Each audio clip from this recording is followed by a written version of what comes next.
Hola amigos, muy buenas noches, bienvenidos a La Abogado Responde, el programa que todas las semanas les acompaña desde hace 3 años en Televisión de Ferrol, Canal 31. Y con tal motivo, como cumplimos precisamente esta semana 3 años en antena, hemos querido hacer un programa especial.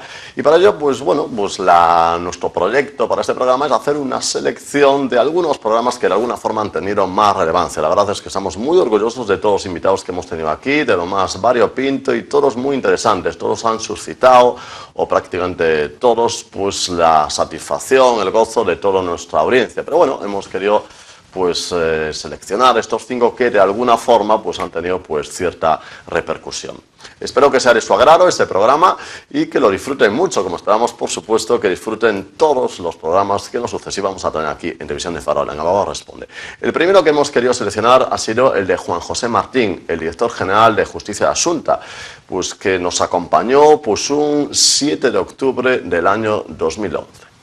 En concreto, relacionado a la Administración de Justicia, es una parcela que lleva Asunta, pero vamos, si te parece, Juan José, a decir un poquito qué lleva cada administración, porque la Administración de Justicia, aunque la Constitución diga que es competencia exclusiva del Estado, en realidad no es así, ¿no? En realidad está un poquito parcelada, ¿no? Incluso hasta los ayuntamientos tienen competencia, al menos algunos. Pues efectivamente, nuestra organización, en cuanto a la Administración de Justicia, parte obviamente de la Constitución del 78 y en esa Constitución se diseña un modelo territorial, las comunidades autónomas, en este caso, y ellas también tenemos competencias, no todas a día de hoy, somos 12 las comunidades que ostentamos competencias, pero son las competencias en lo que denominamos medios materiales y gestión del personal auxiliar de los jueces. Partimos, quizás es una obviedad decirlo, pero partimos del principio de unidad jurisdiccional en todo el Estado. Obviamente una de las razones de ser de que seamos un Estado, que España sea una nación y sea un Estado, es que tiene un único poder judicial, pero las comunidades autónomas quisieron, a través de sus estatutos de autonomía, de esas leyes orgánicas que son los estatutos de autonomía, por ejemplo el nuestro, creo recordar que es el artículo 20, en el que tiene una vocación, estamos hablando del año 1981, cuando se publica esta ley, se aprueba en el Congreso de los Diputados y se publica, tiene ya una vocación de gestión en la parte que le corresponde al Poder Ejecutivo de los medios al servicio de la Administración de Justicia. Yo utilizo el siguiente término, somos una administración instrumental, que damos los medios para que el Poder Judicial actúe. Esto es una garantía porque el Poder Judicial tiene que ser independiente, no puede estar supeditado a que una administración, a que el Poder Ejecutivo pueda influir de alguna manera, ¿no? Entonces, ellos son independientes y nosotros tenemos una responsabilidad, una grave responsabilidad, que es la de mantener los medios necesarios para que el conjunto de los órganos judiciales, en este caso de Galicia, funcionen. Lo que sucede es que también el Ministerio de Justicia, el Gobierno central, tiene unas responsabilidades y unas competencias decisivas en la materia, por cuanto el personal que nosotros gestionamos es un personal que integra cuerpos nacionales, es decir, no es un personal propio de la Xunta de Galicia. Los cuerpos de médicos forenses, los actuales llamados gestores, tramitadores o auxilios de la Administración de Justicia son cuerpos nacionales, que hoy están aquí en Galicia, mañana a través de un concurso de traslado pues pueden estar en Cádiz o en cualquier otro lugar del territorio de nuestra nación. En este sentido, y además, me olvidaba, claro, el Ministerio de Justicia tiene la iniciativa legislativa. Y, por ejemplo, hay muchas materias, como puede ser demarcación y planta, o la creación de los propios órganos judiciales, que dependen de una normativa estatal, dependen de leyes del Congreso de nuestras Cortes Generales o bien de reales decretos del Gobierno central. Es un poco complicado, ¿no? Son 3 administraciones que convergen, porque la tercera sería el propio Consejo General del Poder Judicial, es estatal también, es un órgano constitucional que tiene una misión de vigilancia de que el juez no sea perturbado en su independencia, pero que además, desde el punto de vista administrativo, se encarga de las oposiciones de los jueces, se encarga de los concursos de traslados o de las sanciones disciplinarias. Entonces, Consejo General del Poder Judicial, Ministerio de Justicia y comunidades autónomas, en el territorio en que cada comunidad es competente, obviamente, convergemos sobre esta competencia, que efectivamente es una competencia, como dice el artículo 141 de la Constitución, exclusiva del Estado. dice la Administración de Justicia es una competencia exclusiva. Lo que sucede es que a partir de una sentencia del Tribunal Constitucional, lo que se puede hacer y se ha querido hacer es realizar traspasos de gestión. Y a día de hoy somos ya 12, decía antes. Yo creo que La Rioja es la última comunidad, además de las históricas, las que todos pensamos, ¿no? Canarias, Andalucía. Yo creo que a día de hoy, porque además el sistema, la última gran modificación legal es la reforma de la ley orgánica en el año 2003, entiende, el desideratum de esa reforma es que todas las comunidades autónomas tengan esta competencia, si así lo han previsto en sus estatutos, ¿no? Si la quieren, claro. Si la quieren, claro, si la quieren. Efectivamente hay problemas también, estamos atravesando una etapa dura desde el punto de vista económico. Es algo inédito que los presupuestos generales de una administración en un determinado año tengan que ser inferiores al del año anterior, y esto pues crea problemas de gestión, crea problemas de mantener lo que tenemos y sobre todo crea problemas de crecimiento hacia el futuro. Bien, amigos, ese mismo año, en el año 2012, recuerden que recuerden que hemos empezado un 13 de octubre del año 2010, en aquellos primeros programas que grabábamos en despachos. Recuerden incluso que empezamos con Gumersindo Galego, en aquel primer programa en el que arrancábamos toda esta andadura. Bien, hemos seleccionado pues del año 2011 ese programa de octubre en el que aparecía pues el director general de Justicia de la Xunta de Galicia, Juan José Martín, y también queríamos seleccionar de ese mismo año pues una persona que tenemos un enorme cariño, que lo estaba pasando bastante mal. Se trata del presidente del Colegio de Abogados de Galicia, se trata de Antonio Platos Tasser. Estamos hablando de una cosa muy delicada, ¿no? Don Antonio, que es el tema de las empresas que no consiguen sobrevivir, van al juzgado, se meten en un concurso que en principio el concurso no era algo grave, era simplemente para regularizar la situación, pero es como quien entra en un médico y acaba, pues, en fin, moribundo, ¿no? Yo no quiero hablar de fracaso de la ley concursal por la ilusión extraordinaria que se puso por los creadores de la ley, las personas que el Ministerio de Justicia la crearon. Ha tardado mucho la reforma, y también porque ha habido dos modificaciones por este ministro, a quien aprecio y estimo y admiro, y no quiero hablar de fracaso. Pero lo cierto es que si usted me dice que de cada 10 concursos que se inician en el juzgado de lo mercantil, 9 acaban en liquidación, pues la finalidad de la ley parece que no se cumple. En mi opinión no es así. En mi opinión creo que hay una carencia grande de cultura jurídica en la sociedad, de forma que se acude al juzgado de lo mercantil cuando ya las dificultades son insoslayables y ya hacen inviable la prosecución de la actividad. Junto a eso, en la época actual de crisis, la crisis tiene un componente bancario y financiero extraordinario, y claro, una forma de que una empresa se vitalice, revitalice y continúe es la concesión de crédito para que continúe su actividad, crédito que luego se irá pagando conforme a la explotación de la sociedad a lo largo de los años. Si no se cuenta con que los bancos puedan otorgar estos créditos y confiar en un plan de liquidación y de explotación, pues eso es una carencia muy importante, y con esta crisis no existen créditos. Si al no existir créditos, pues el empresario no tiene facilidades de que la empresa continúe.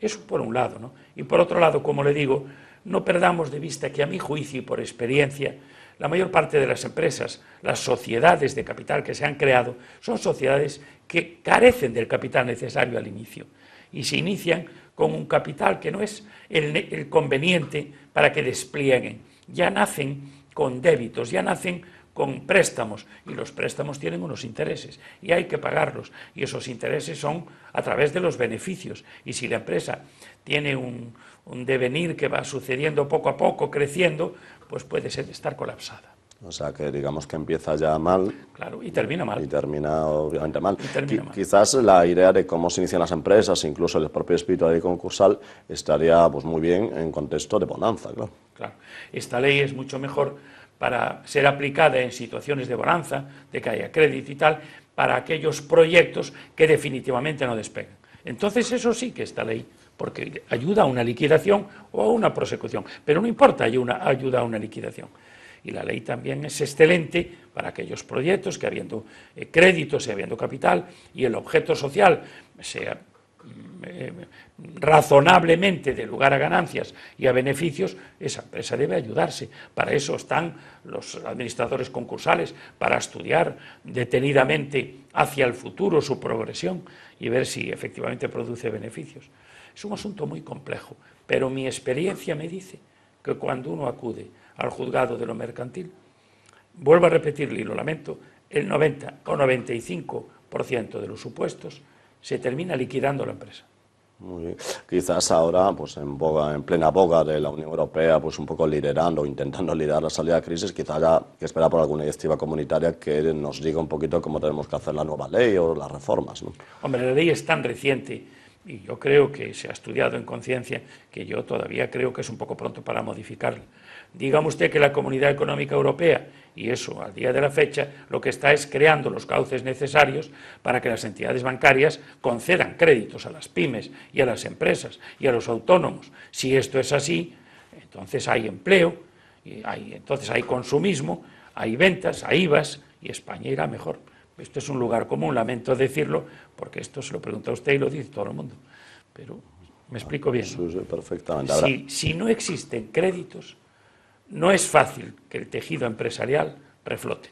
Bien, eso era el 9 de diciembre, don Antonio Plata Sachende, que nos acompañaba y que ahora, pues, en fin, está en el hospital convaleciente. Bien, ya en el año siguiente, en el año 2012, trajimos en el mes de enero a Domingo Bello Janeiro, que es catedrático de Derechos Administrativos, sido director de LEGAP, bueno, también es el representante de la Universidad Internacional Menéndez Pelayo. Esta fue una de sus intervenciones, porque ha aparecido varias veces en nuestro programa.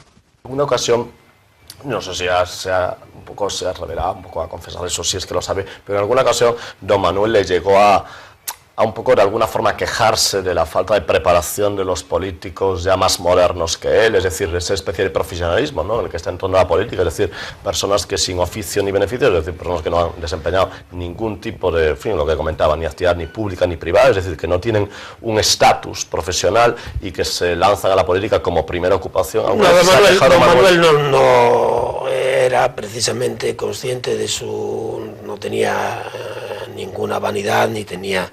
Esto es una reflexión que creo que comparte usted y en buena parte seguro que nuestros televidentes, pero don Manuel estaba por encima de todas estas disquisiciones, era una persona muy institucional. Yo me acuerdo de una anécdota cuando salió elegido presidente del gobierno anterior, el señor Zapatero, había un libro sobre Zapatero y él enseguida, él era una persona cuyos libros los ha donado a la Fundación Manuel Fraga de Villalba, que era un lector ávido de toda cuanta novedad había, y enseguida se apresura a leer el libro y leí el libro sobre el presidente Zapatero y sobre la vida, imagínese, del presidente Zapatero, y realmente el libro son la historia de las luchas internas del Partido Socialista en León.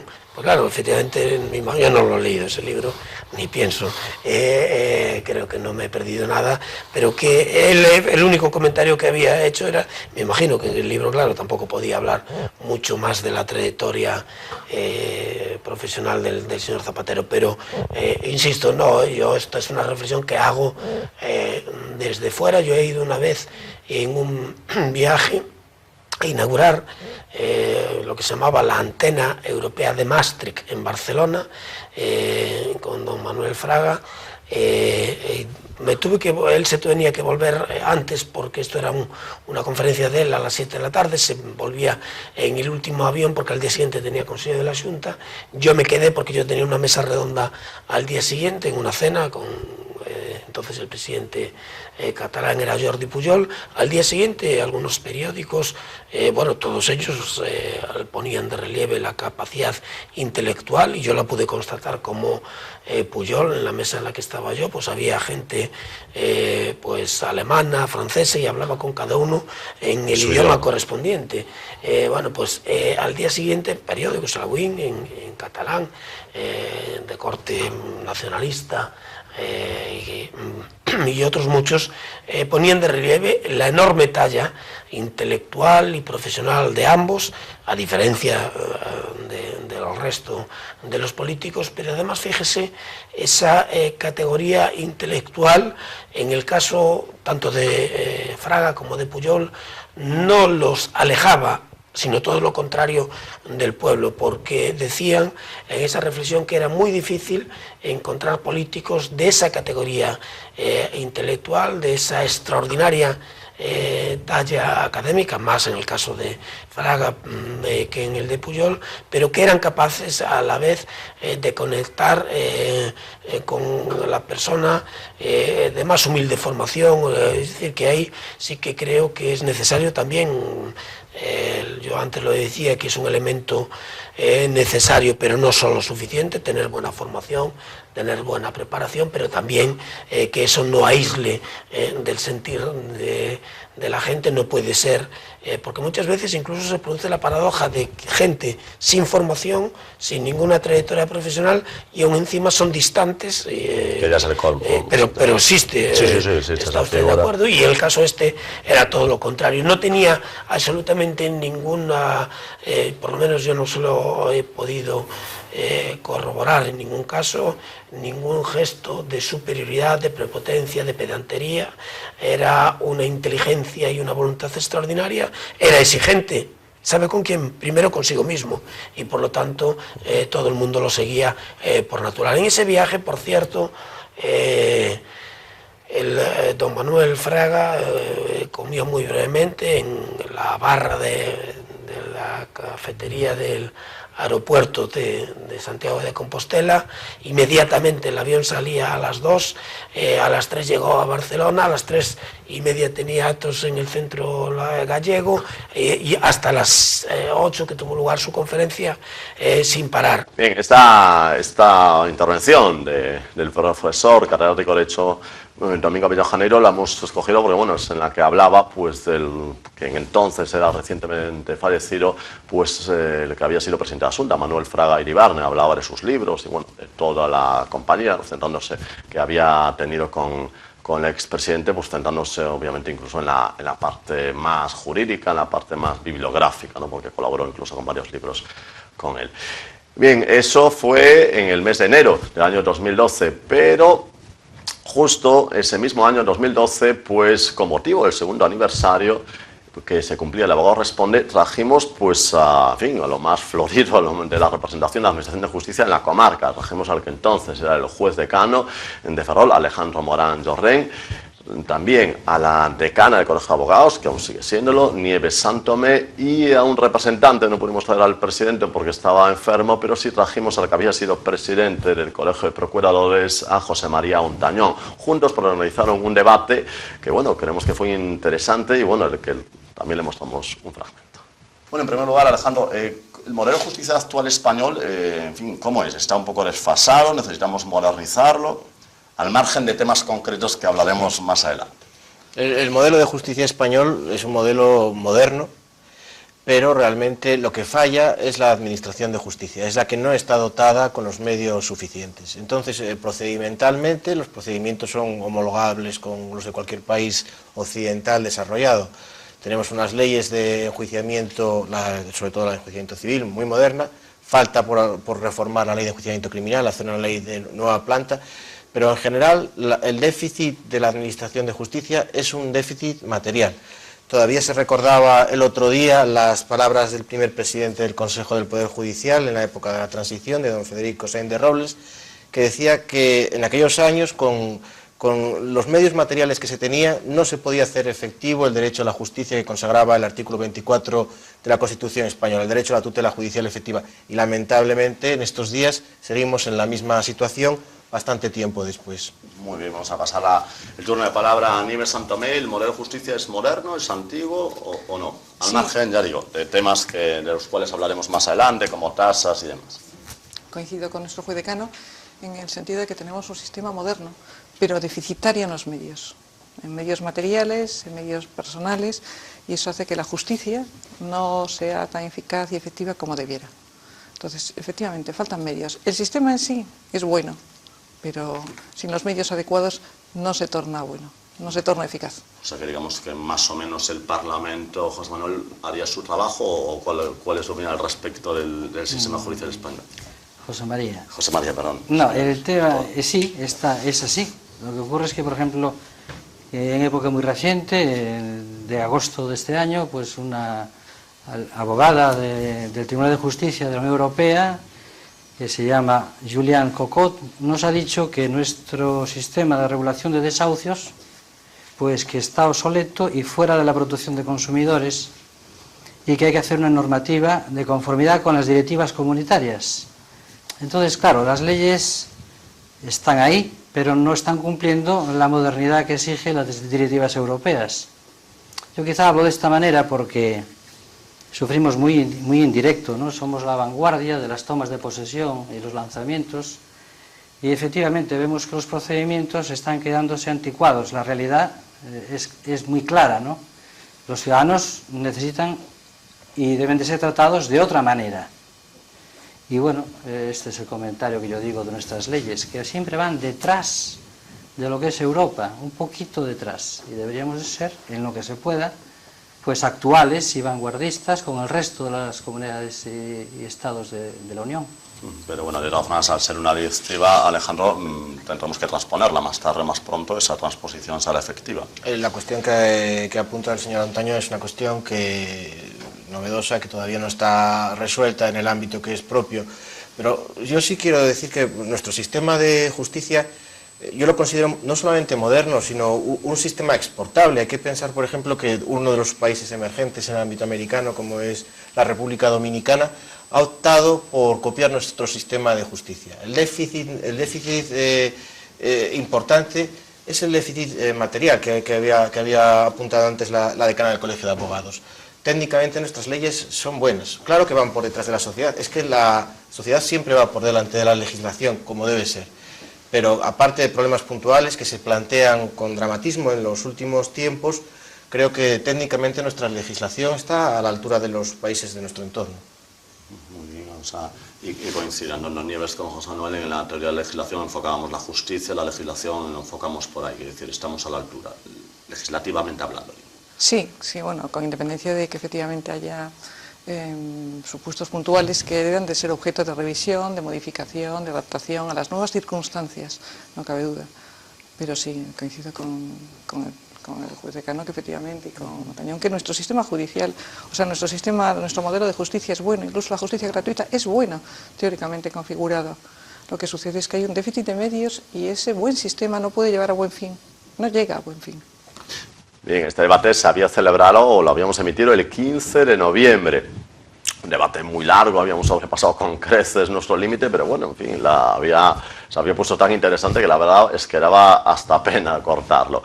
Bien, ya el año siguiente, estamos ya en el propio año 2013, en el cual nos encontramos, hemos escogido pues uno de los primeros, un invitado que también nos ha acompañado, pues recuerdo que en 3 ocasiones, así de memoria, que fue el que durante mucho tiempo ha sido pues juez decano de Ferrol y que, pues, en fin, la inmensa mayoría de los ferrolanos le guardan un enorme cariño. Se trata de José Luis Aulet Barros. ¿Cuál sería la diferencia más notoria, más relevante entre el ámbito penal y el ámbito contencioso administrativo? Es decir, bueno, es absolutamente distinta, hasta el punto de que en muchos países del continente europeo la jurisdicción contencioso administrativa no existe. Es una parte de las administraciones públicas, específicamente de la Administración General del Estado. En España, bueno, la jurisdicción penal es la que encargada de investigar los delitos y faltas y de juzgarlos. En cambio, la contencioso administrativa es la encargada de resolver los problemas que se plantean entre los ciudadanos y las administraciones públicas, que va de pues, una variedad de asuntos tremendos, que va desde las licencias de los ayuntamientos para construir edificaciones hasta las sanciones o promociones de los funcionarios o las licencias de todo tipo, pues, para desviaciones de cauces de ríos, de rotulación de terrenos públicos, etcétera, etcétera. Pero, por ejemplo, el tan manido tema de la paga de estos funcionarios, las diferentes interpretaciones que puede haber de la norma, ¿llegarán a esa sala contenciosa del TSJ? ¿O no? Me temo que fuimos los primeros en decir que no a los funcionarios. Sí, realmente ha sido muy lamentable porque nosotros mismos estábamos involucrados en ello, ¿no? Pero sí, creo que fuimos los primeros en desestimar los miles de asuntos que cayeron en nuestras manos, porque, claro, nosotros juzgamos según la legalidad vigente, no según ideologías o planteamientos de tipo social, sino, claro, hay que aplicar las leyes administrativas. O sea que suponemos que todas esas, digamos, innovaciones, entre comillas, que están generando alguna comunidad autónoma e incluso algún ayuntamiento, no tienen muchos visos de prosperar. Bueno, vamos a ver, yo no puedo decir cómo se van a dictar las sentencias, yo digo las que hemos dictado nosotros, que han sido las primeras, pero eran de la Administración General del Estado. Claro, y administraciones específicas dentro de la Administración General del Estado. Claro, hay administraciones que tienen su legislación propia, como algunas comunidades autónomas. En principio, casi todas las comunidades autónomas tienen funcionarios propios, de cuerpos propios, y esos, pues habría que ver su legislación propia. Yo no me puedo meter aquí, por razones obvias, no me está permitido hablar de ese tema, no me puedo meter aquí hasta qué punto la legislación del Estado influye en ciertas comunidades autónomas a estos efectos. Y cabría la posibilidad que si hay discrepancia entre las resoluciones de los distintos tribunales superiores de justicia de España, que el Tribunal Supremo unifica la doctrina. ¿O? Sí, por supuesto, sí, por supuesto. Para eso está el Tribunal Supremo, se supone que está para eso, para unificar la doctrina. Sí. Luego, porque cuando realice semejante tarea, igual ya han pasado unos años, ¿no? Sí, o décadas. Lo digo de broma, algunos años pueden pasar, sí.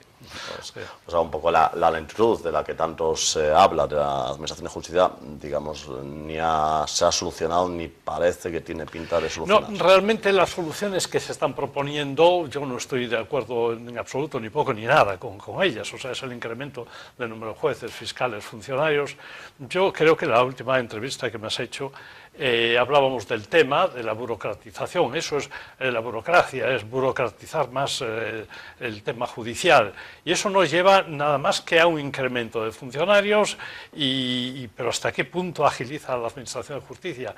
Yo creo que en España hace falta una serie de normas agilizadoras de verdad, pero agilizadoras en el sentido de coartar un poco el abuso que se hace por parte de algunos justiciables del uso, valga la cuasi redundancia, del uso de la Administración de Justicia. No es justificable que se acuda por en muchos aspectos a la Administración de Justicia. Y lo digo desde la sede de lo contencioso administrativo, en que se han dictado sentencias, vamos a decir, unas a favor de la Administración y otras a favor de los particulares, en que la Administración sigue resolviendo de la misma forma, en contra de las sentencias, durante cientos o miles de asuntos sin hacer el menor caso a las sentencias. O, al revés, se ha dicho que no a los justiciables, generalmente miembros de cuerpos de la Administración Pública, y siguen presentando demandas en el mismo sentido. Claro, eso en un país con una organización eficiente no es posible. Se ha intentado, por parte de mi tribunal, poner remedio a esto, pero, claro, estamos muy limitados. Realmente, si no hay ciertas sanciones o vías más claras y más fáciles de aplicar para cortar con este exceso de litigiosidad, pues no vamos a ninguna parte, seguiremos atascados. Bien, amigos, pues con esta repetición de un fragmento de aquel programa que se había emitido el 4 de enero de este año del juez Aulet, el que hoy es magistrado del Tribunal Superior de Justicia, pues ponemos punto final a este programa. Pues nuestra pretensión pues fue que fuese de su completo agrado, esperemos que lo haya conseguido. Hemos tenido pues al director general de Justicia, hemos tenido un catedrático de Derecho, también al presidente del Colegio de Abogados de Galicia, bueno, al que entonces era decano de los jueces, la decana de los abogados, la el presidente, bueno, representante del Colegio de Procuradores, el que fue juez decano de Ferrol y magistrado del TSJ. Hemos tenido un extracto de esos programas, pero bueno, podríamos hacer una selección distinta y creemos que también podría haber sido muy interesante, porque la verdad estamos muy orgullosos de todos los invitados que hemos tenido, que todos han aportado muchísimo a este programa que trata de ser una plataforma para que consumidores y usuarios de alguna forma pues vean sus dudas resueltas, o bueno, pues no dudas que a lo mejor tienen en ese momento, pero que igual en el futuro las pueden tener, o alguien de su entorno. Esa sigue siendo nuestra humilde pretensión y por supuesto en los próximos años seguiremos por esa línea. Estamos muy orgullosos de los invitados que hemos tenido, pero más orgullosos estamos de los televidentes, de todos ustedes, que esperamos poder seguir contando con su apoyo. Bien, nos vemos la próxima semana aquí, como no, en Televisión de Ferrol, en Canal 31.